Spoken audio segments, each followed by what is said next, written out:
The twilight air in Brookhaven Estates was thick with the scent of newly bloomed roses and fresh-cut grass when it happened.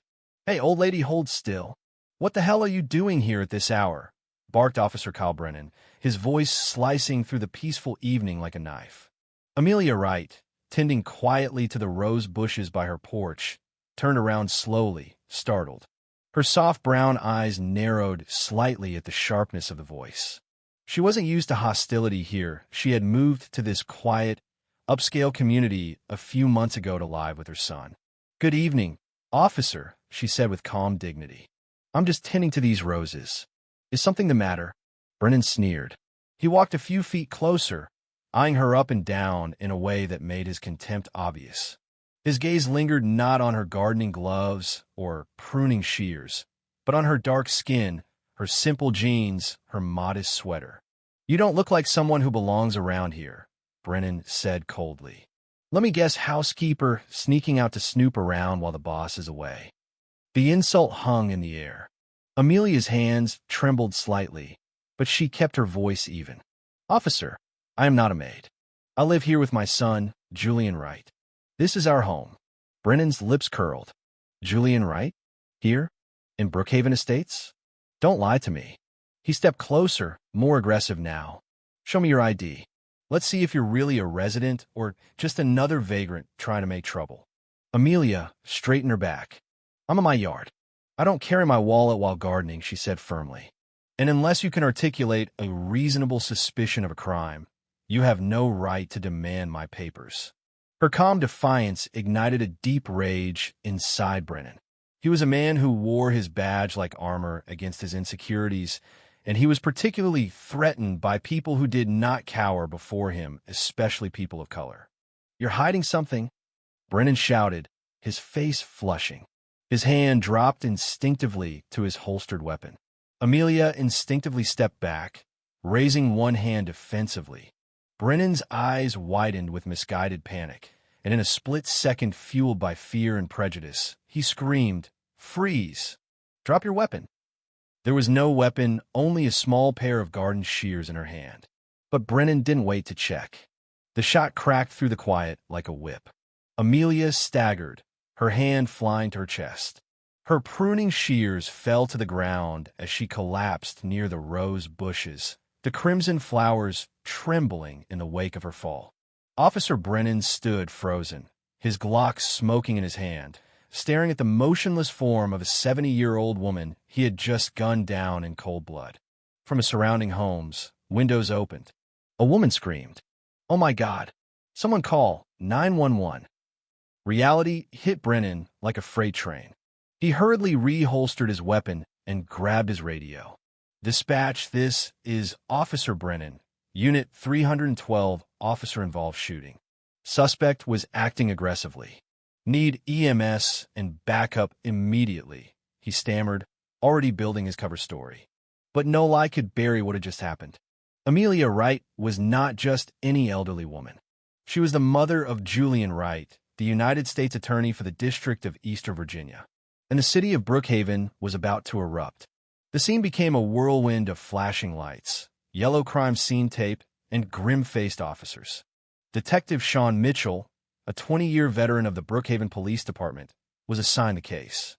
He arrived methodically, noting the location of the shell casing, ordering photographs, and ensuring Brennan's weapon was secured for ballistic testing. Meanwhile, Brennan sat isolated in the back of a patrol car, his face a mask of growing terror. Witness interviews painted a damning picture. Amelia had been peacefully gardening. She had no weapon. She had posed no threat.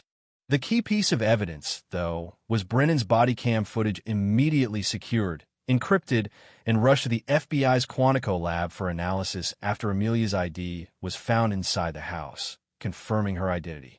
Detective Mitchell knew they were dealing with a powder keg. The phone call to Julian Wright would be the most difficult call of his career. When Wright answered, his voice professional but curious, Mitchell's heart sank.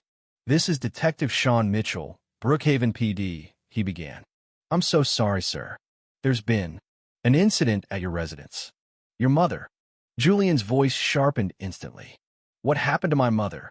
"Sir, I regret to inform you she She didn't survive. She was involved in a shooting. Silence. Deafening, heavy silence. My mother, Julian said finally, voice cracking with emotion, was gunned down at her own home? By who? An officer, Mitchell whispered. Officer Kyle Brennan. The line went dead. The fallout was immediate. The Department of Justice intervened within hours, stripping Brookhaven PD of jurisdiction. Special Agent Olivia Hayes of the FBI's Civil Rights Division arrived by midnight. She took over every aspect of the case with ruthless efficiency. The body cam footage was damning. It showed Brennan pulling up, questioning Amelia with arrogance and clear racial bias, making baseless accusations, escalating aggressively without cause, and then firing a fatal shot without any real threat present. Amelia Wright had been murdered. The footage spread quickly among DOJ officials. Public outrage mounted as the story leaked to the media.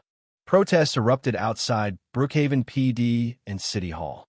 Civil rights leaders called for sweeping reform.